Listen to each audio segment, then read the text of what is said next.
These funded accounts, these companies that do these things, I've never had an interest in them, and I generally don't have an interest in them. But I've seen my son work with this, and I'm not going to say anything about the company because, like I said, it's too soon to say really anything. But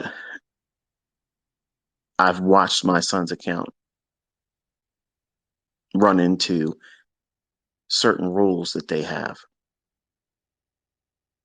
And when that account would make money, not really make money because I guess it's like a demo.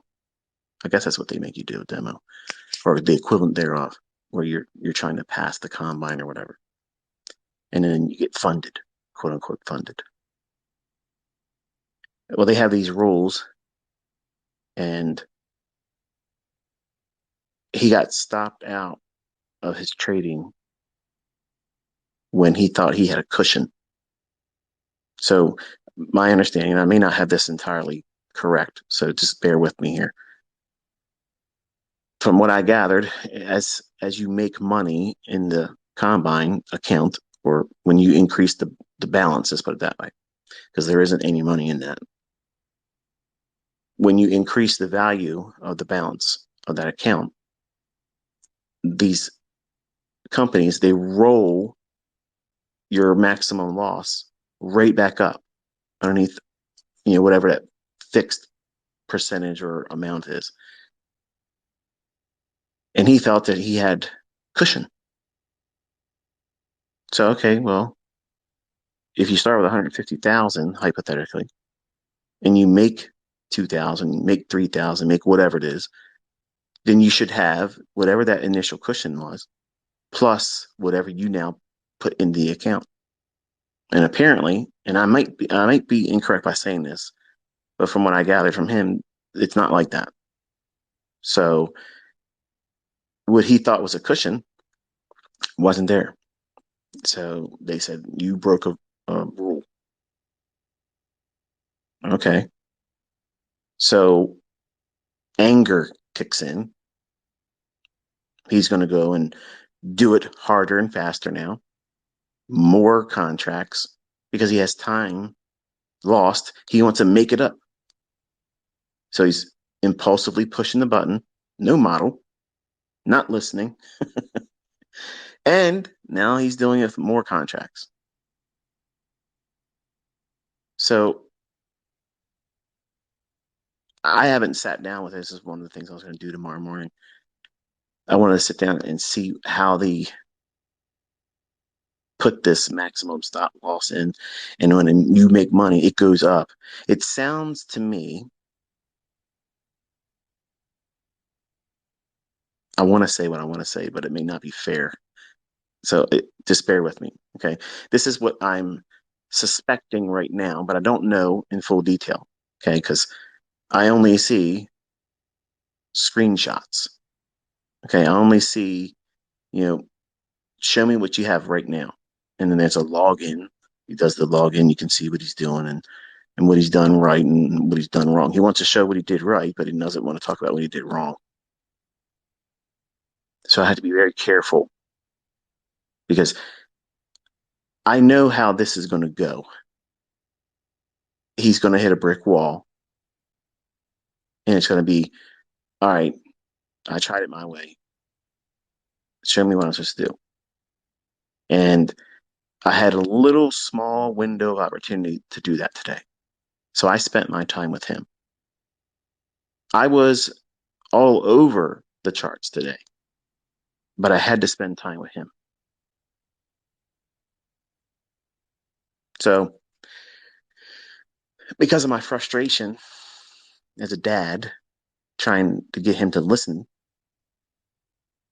and my other boys to listen when it comes to this stuff, it's amazing. They'll listen to everything else. Dad said to this. This is what we're supposed to do. We're not allowed to do this. Don't talk out of character. Be respectful. The whole business, manners, the whole show. So I guess this is their one area they can say, look, we don't have to do this your way. When this is the very thing that you should be doing my way, right? But that's not. what I'm seeing here, and it's very frustrating for me. And my obsessive compulsive disorder is really having a hard time managing all of it. Like I want them. If I could ever be one ogre overlording over them, saying, "You're going to do this, and you have no other way. This is it." I want my inside of me. I want to be that way towards them. Like I want to exert my dominance as their father in this area, but I know that won't work. It wouldn't work with me if I was their age, and it won't work for them. And it'll do the very thing that I don't want to see happen, which is leave a bad taste in their mouth, and they'll just say, you know what, I'm not going to bother with this. So I'm balancing something very, very delicate and fragile, and they're young men. And young men, you know what it's like. You've been there before, probably, and you're probably feeling it right now. You want things to be easy for you. There's nothing wrong with that. There's nothing wrong with wanting things to be easier, but you have to identify doing the things wrong repeatedly against the good, sound logic of something that has worked in the past. Don't risk too much. Don't trade more than one contract because these funded accounts, I'm going to say this, and I don't need to have any more details to know this is what this is. They exist to fleece you. They already know the statistical probabilities are you're going to fail. You're going to fail because you're going to be impulsive. You will not use sound logic with risk management. You're going to trade more contracts, and that's why they dangle that carrot there. You can trade up to 15 contracts. They didn't say trade with 15 contracts. They just said, hey, you can. And he tried. Not once, not twice, not 5 times, 6 times. Burn, burn, burn, burn, over and over and over again, thinking that that was going to be the answer. Not realizing that that threshold that is so small. Let's let's play devil's advocate for a moment, okay? I know some of you trading funded companies are listening to me and you follow me. Just hear me out. I'm not spitting in your face or saying what you're doing isn't helping some because some of my students are actually doing well. But this discussion here tonight is meant to just really place the emphasis on doing the right things as you as the trader that would use these types of companies. Number one, the risk is too tight. And I know how to trade. If you're saying that you have no chance of succeeding if you only lose, a couple $1,000, that ends it. That completely ends it. We're not even talking about 10%. I don't know what the actual figure is because I just don't know, but I know it's not 10%. 10% would be reasonable to say, yeah, you this is no good. That's you're no, you've messed up here. 10% that you should be able to do better than 10%, not go to 10% drawdown. They're not, none of them are doing that. When I'm trading, if I take a trade that I feel is worthy of a high risk percentage behind it, I can work with 5%. Now, I believe that would fail these funded account challenges if you were to use that and you take a loss at the full 5%. I think if I'm not mistaken, I think that would fall underneath the umbrella of most, if not all of them. and that would be considered you failed. In my eyes as a trader, that's nonsense because that one trade, that one period of drawdown of 5%, that doesn't mean anything in the grand scheme of things, especially if you're pushing real hard. And I'm not suggesting that anyone should go into these companies or these combines and push real hard. That's the very thing you should not be doing.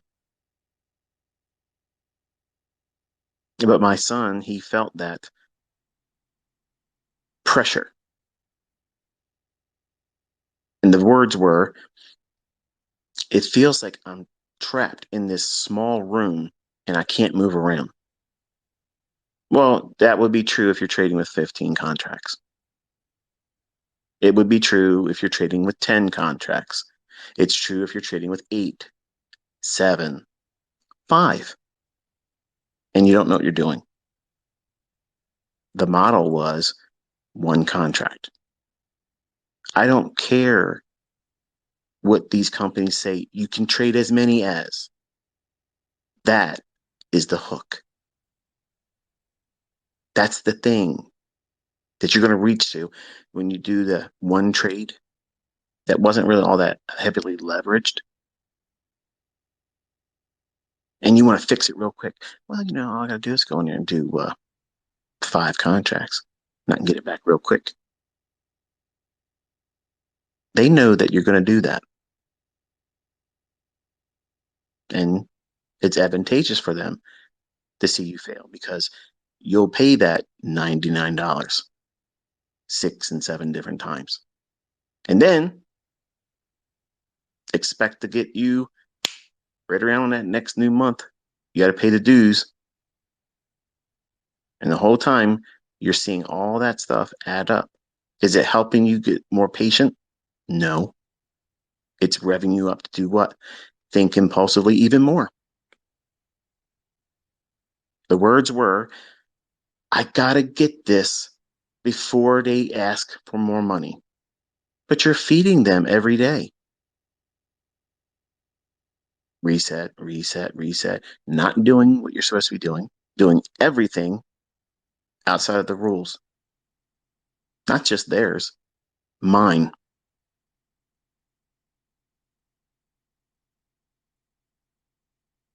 This might sound like something that you've put yourself through. And you should be encouraged to know that even my own children, this is what they're going through. It's a character flaw. It's something inside of you. And these funded accounts, you can't trade with a lot of contracts if you don't know what you're doing and expect to be successful. And I'm just going to put it out there and just say it just like that. So there's no real advantage. There's no real advantage to do a $150,000 account when you can do profitable trading with the 50. He doesn't like the idea of doing that. No, no, no. I'm going to do it this way. Oh, whatever. Show me. I already know how this is going to end, but show me daily. He builds the house. He's the builder. He's the architect. He's doing what he wants to do, and boom, burns it down.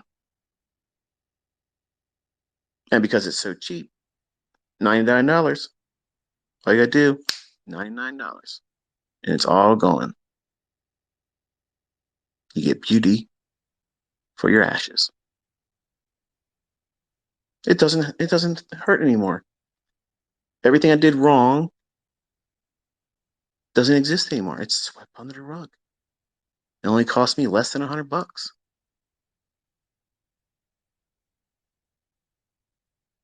Doing the same thing over and over again. When by simply doing one contract, following the model, taking that piece of flesh from the market movement and stopping. You can't break any rules. He did, what's today? Friday? Thursday. Thursday, he had a trade on after 4 o'clock. And apparently there's a rule that they say you can't trade after 4 o'clock. Like you got to close your trades at 4 o'clock. And he did well. And went to target, set through something, and went right to his target, and then found out that that didn't matter. He had to do a reset because he broke a rule about time. Listen, folks, trading in itself, okay? Trading in itself is very, very difficult to learn in the beginning. And for you all out here that are trying to rush into these funded account challenges, you're increasing the level of difficulty when you don't have a model, you don't trade with real risk management, real risk and trade management. I don't care what size account that you have with any of them. If you just trade with one contract, you'll never break their rules and you'll make money. But greed and impatience. I got to get through step one. I got to do it. It says I can do it in 5 days. I got to do it. The rule was spend up to 2 weeks. Don't listen to that. It says you can trade 15 contracts. Don't listen to that.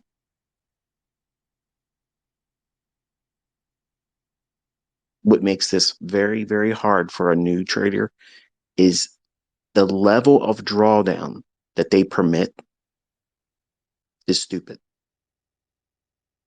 Now, today, because my son was basically looking at me like, this is impossible. Like it's impossible. So I had to step in, Mr. Possible. I said, listen, let's take a look at what's going on this morning. Okay. You've been doing everything wrong. Let's just go back to this piece of paper here. And what does it say to do? All right, with that, I want to do this.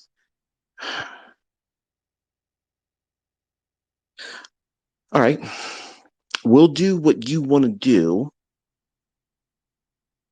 as long as it agrees with what's on this paper. Do you agree? Okay. So I guided. I said, now look at this right here. Do you see the chart showing you this? Do you see that news at 8:30 caused this movement, and at 10 o'clock, we're expecting it to run again? It's going to do what? Well, you as my students know that I was looking for 4180 in ES. I wanted to see it trade there, and how it traded there would tell me how we close the week. So we sat there, we watched it spike up, watched it work through 4177, NASDAQ plummeting, dollar raging higher. I said, now you have a setup.